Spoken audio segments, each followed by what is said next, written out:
এক সপ্তাহ আগে সর্বশেষ এই গাছগুলারে দেখছিলাম আমি, কারণ ঢাকা গেছিলাম আর পরিচর্যা করা হয় নাই আমার দ্বারা। এতে এদিকে আমি শশা গাছ লাগাইছিলাম, এই শশা গাছে আমার এই তো শশা ধরছে। আর সব থেকে বড় জিনিস যেটা, এটা হচ্ছে আমার এই তো একটা মরিচ গাছ। এটা হচ্ছে ব্ল্যাক ফায়ার জাতের মরিচ গাছ, বীজ থেকে লাগাইছিলাম। এই ছাদের ভিতরে একটা মরিচ গাছ ছিল, ওটা মারা গেছে। ওইটা থেকে বীজ নিয়ে আমরা এদিকে চারা তুলছি, চারা তুলে এই মরিচ গাছটা লাগাইছি। প্রায় অনেকগুলো ধরছে মাশাআল্লাহ। হ্যাঁ, ব্ল্যাক ফায়ার। আর এখন তো একটু ঠান্ডা পড়ে গেছে, যার কারণে এত একটা মরিচের ঝাল নাই, কিন্তু খারাপ না, মোটামুটি ঝাল আছে মরিচগুলোতে।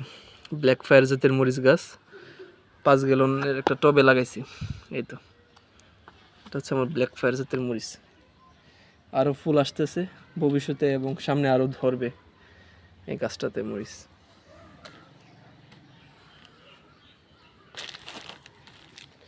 জিও ব্যাগে লাগাইছিলাম আর কি।